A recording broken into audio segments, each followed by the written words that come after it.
Hello everyone, আমি মৌ। নতুন একটা ভিডিওতে আপনাদের স্বাগত জানাই। আশা করছি আপনারা সকলেই খুব ভালো আছেন।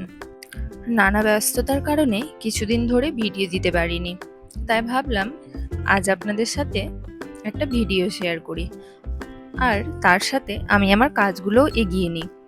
এইদিকে বাড়ি থেকে দিয়ে পাঠিয়েছিল প্রচুর সবজি। আপনারা যে সবজিগুলো দেখছেন তার মধ্যে শসা, কাঁচা কলা এইসব ছাড়া সবগুলোই হচ্ছে বাড়ির সবজি। আমরা যারা বাড়ি থেকে দূরে থাকি, এই বাড়ির সবজিগুলো কিন্তু দেখতে পেলেই মনটা আনন্দে ভরে ওঠে। আর হ্যাঁ, পটলটাও বাইরে থেকে কেনা। এদিকে দেখি মা আবার কিছু ফলও আমাকে দিয়ে দিয়েছে।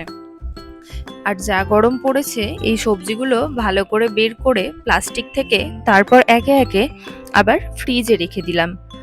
আর হ্যাঁ, আপনাদের আরেকটা খবর দেওয়ার ছিল।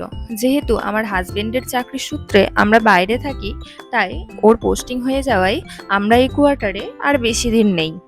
এইখান থেকে আমাদের চলে যেতে হবে ওর যেইখানে নতুন পোস্টিং হয়েছে। তবে এই কোয়ার্টারটাও থাকবে, যখন কাজ বিশেষে আমরা এখানে আসব তখন এখানে থাকতে পারবো।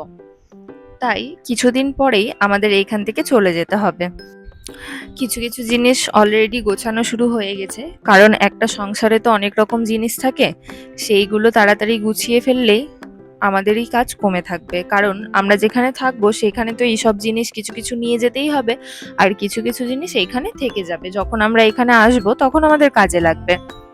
আপনাদের সাথে গল্প করতে করতে প্রায় সব সবজি আমার গোছানো হয়ে গেছে। এইদিকে ও অফিস থেকে এসে চিকুর ঘরটা ঠিক করে নিচ্ছিল। ও এটাতে মোটেই থাকতে চায় না। ওর প্রিয় জায়গা হচ্ছে পর্দার উপরে থাকা। রাত্রেবেলা ঘুমিয়েও যায় পর্দার উপরে। এইদিকে আমি দুপুরের রান্নাটা সেরে নিলাম। দুপুরে রান্না করেছিলাম আলু পটলের তরকারি, ডাল, চাল কুমড়ো ভাজা। আর অন্যদিকে বাজার থেকে নিয়ে এসেছিলাম এই গ্রসারি আইটেমগুলো, যেইগুলো অনেকদিন ধরেই পড়েছিল। পোস্ত, কাঠবাদাম, বিভিন্ন রকম ডাল, ময়দা সবকিছুই বাড়িতে ছিল না। এইগুলো নিতে যাওয়ার জন্য আমি বাজারে চলে গিয়েছিলাম। বেশ কিছুদিনই হলো, তবে আর সময় হয়ে উঠছিল না এইগুলো আমি বের করে রাখবো। এই দেখো, এইদিকে নিয়েছি একটা হাজমোলা। তোমাদের কোন হাজমোলাটা খেতে ভালো লাগে আমাকে জানাবে। এরপর একে একে ডালগুলো ঢেলে নিলাম। এদিকে ময়দার যে প্যাকেটটা ছিল ওটা সামান্য ফুটো ছিল, ওইখান থেকে অল্প ময়দা পড়েও গিয়েছিল। বাজার করে নিয়ে এসে সেইগুলো আবার ঠিক মতো জায়গায় রাখাও কিন্তু একটা বিশাল বড় কাজ। একদিকে আমার রান্নাও হচ্ছিল, অন্যদিকে আমি এই কাজগুলোও তাড়াতাড়ি এগিয়ে নিলাম। ভেবেছিলাম বিকেলবেলা একটু কোথাও ঘুরতে যাব, সেই মতো ওকে বলে দিয়েছিলাম। ও বলেছিল রেডি হয়ে থাকার কথা। আমার কিছু কিছু কৌটোর প্রয়োজন আছে, সবকিছু গুছিয়ে রাখার জন্য। সমস্ত রকমের কৌটো এখনো নিয়ে উঠতে পারিনি। তার আগেই তো আবার অন্য জায়গায় পোস্টিং হয়ে গেল। এই করে করে আমার আর কৌটোগুলো নেওয়া হচ্ছে না। এবার কয়েকটা কৌটো আমি ভেবেছি অনলাইনেই অর্ডার করে নেব। আমি বাজারে গেলে এই মুগ বা মসুর ডালটাই বেশি নিয়ে আসি। মটরের ডালটা আমার শ্বশুর বাড়ি থেকেই দিয়ে পাঠাই। ওইখানের মটরের ডালগুলো খুব ভালো সেদ্ধ হয় আর টেস্টও খুব ভালো হয়। চিকু এখন ঘুমোচ্ছে, তাই ভাবলাম এই কাজগুলো সেরে রাখলে ও উঠলে ওর সাথে একটু খেলতে পারবো। তবে ও কিন্তু একটু আওয়াজ পেলেই খুব তাড়াতাড়ি জেগে যায়, তখন আর ও ঘুমাতে চায় না। তাই আমি খুব সাবধানে এই কাজগুলো সেরে নিচ্ছিলাম। এইদিকে আমার মুগ ডাল ঢালা হয়ে গেলে আমি মসুর ডালটাও ঢেলে নিচ্ছিলাম।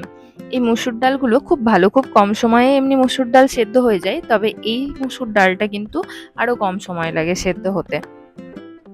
এটা ওই গুড লাইফের মসুর ডাল। ঘুম থেকে উঠে আমরা প্রায় প্রতিদিনই চেষ্টা করি ছোলা, আমন্ড, পেস্তা এই সব খাবার। তাই জন্য ছোলা আর আমন্ডও নিয়ে নিয়েছিলাম, তবে আমি পেস্তাটা এবার পাইনি। ওই তো বললাম কৌটোর অভাব, তাই ছোলার কৌটোতেই আমাকে না পেরে আমন্ডটা ঢেলে নিতে হলো। যাই হোক, দুটোই যেহেতু ভিজাই সেই জন্য প্রবলেম হয় না নিতে। আমার একটা কৌটোতে থাকলে বরঞ্চ সুবিধেই হয়। তারপরে ও আমাকে ফোন করে বলল আমাদের 2 দিন পরে একটা নেমন্তন্ন আছে, তাই ওইখানে দেওয়ার জন্য কিছু গিফট নিতে চাই। সেই জন্য দোকানে গিয়েছিল, আমি যেতে পারিনি।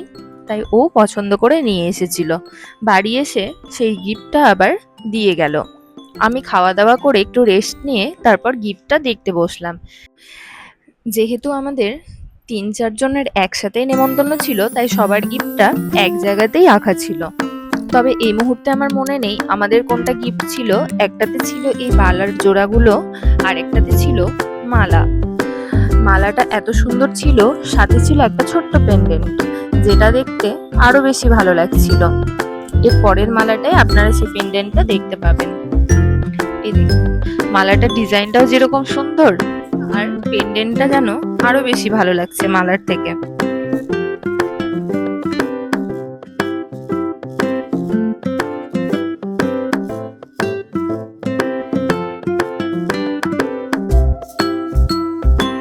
গিফটগুলো ঠিকঠাক জায়গায় রেখে এবার কিছু জামা কাপড় কাচা হয়েছিল, যেইগুলো শুকিয়ে গেছিল।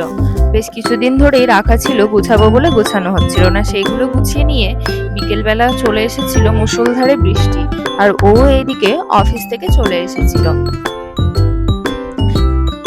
এতটা পরিমাণ বৃষ্টি হচ্ছিল যে গাড়ি থেকে নেমে আসতে পারছিল না। কিছুক্ষণ অপেক্ষা করেই তাড়াতাড়ি দৌড় দিয়ে তারপর ঘরে ঢুকলো। এরপরে বৃষ্টি থামতেই আমরা বেরিয়ে গিয়েছিলাম একটু বাইরে। প্রথমে চলে গিয়েছিলাম লেন্স কার্টে, সেইখানে নেওয়ার ছিল ওর একটা চশমা। তবে ওর আরো কাজ পড়ে যাওয়ায় সেখান থেকে আমরা বেরিয়ে গেছিলাম। এইদিকে ওর হয়েছে প্রচন্ড কাশি, সেই জন্য কিছুটা তুলসী পাতা নিয়ে নিয়েছিলাম, যেটা সকালবেলা করে ওকে জলে ফুটিয়ে অথবা তুলসী পাতার রস করে মধু দিয়ে দিতে পারবো। আমি এদিকে গাড়িতে বসেছিলাম, এদিকে ও বলল চলো বাইরে থেকে আজ তাহলে ইডলি খেয়ে নিই। এরপর ইডলি আমরা খেয়ে নিয়ে এতটা পরিমাণ ওর বাড়ি এসে কাশি উঠেছিল যে সাথে সাথেই আমি তুলসী পাতা দিয়ে ওকে একটা কাড়া বানিয়ে দিলাম। আর এদিকে নিয়ে এসেছিলাম দই ফুচকা। এরপরে চিকুকে নিয়ে একটু খেলার পালা, কারণ ওকে ঘুমানোর আগে নিয়ে একটু খেলতেই হবে, না হলে ওর ঠিকঠাক ভালো লাগে না। এরপরে রাত্রের জন্য ঝিঙে আলুর তরকারি করে নিয়েছিলাম। এইভাবেই সারা দিনটা কাটলো। ভিডিওটা কেমন লাগলো অবশ্যই জানাবে। Thank you.